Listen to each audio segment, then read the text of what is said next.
This is Porsche's world-famous 911 GT3 RSR.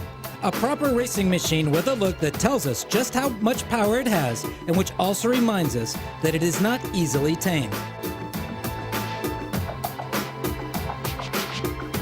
For 2010, the French IMSA Performance team will compete in the International GT Open with this 2008 997 that they let our man have a go with on the Le Mans Bugatti circuit.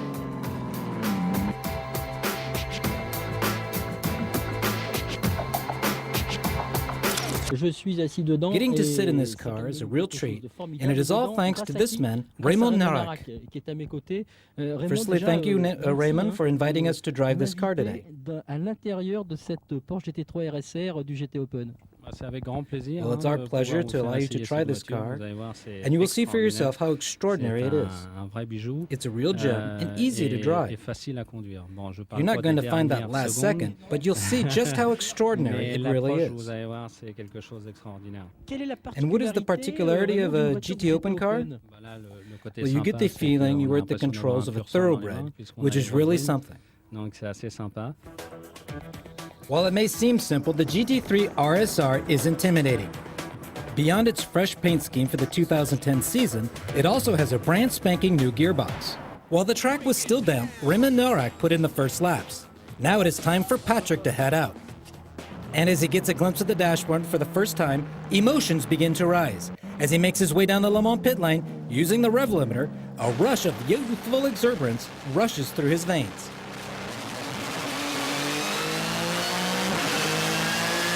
With a simple push of a button, he is catapulted into another dimension with a shot of acceleration racing through his body. Once the flat six is unleashed, there is a massive influx of power.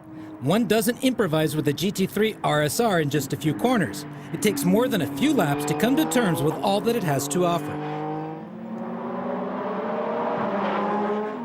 The track is dry and it is time to switch to slick tires. The grip will be even greater and the braking zone suddenly becomes shorter and acceleration is sharper. Exiting each corner, the Porsche squats on the rear axle, offering maximum traction and launches the car onto the following straight.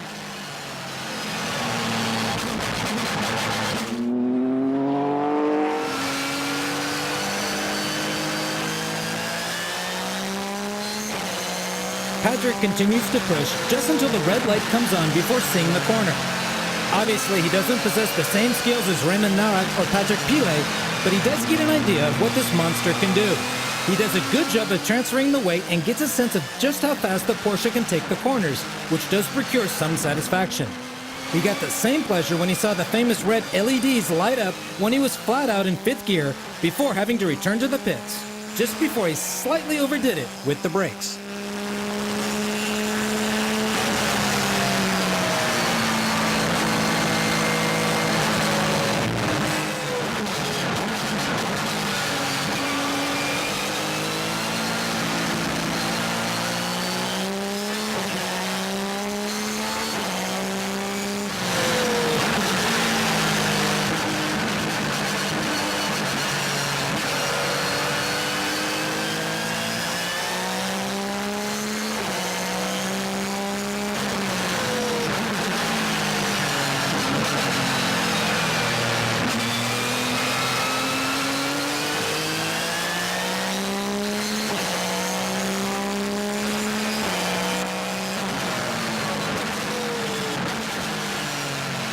A sign was needed to tell Patrick his moment of glory was at its end.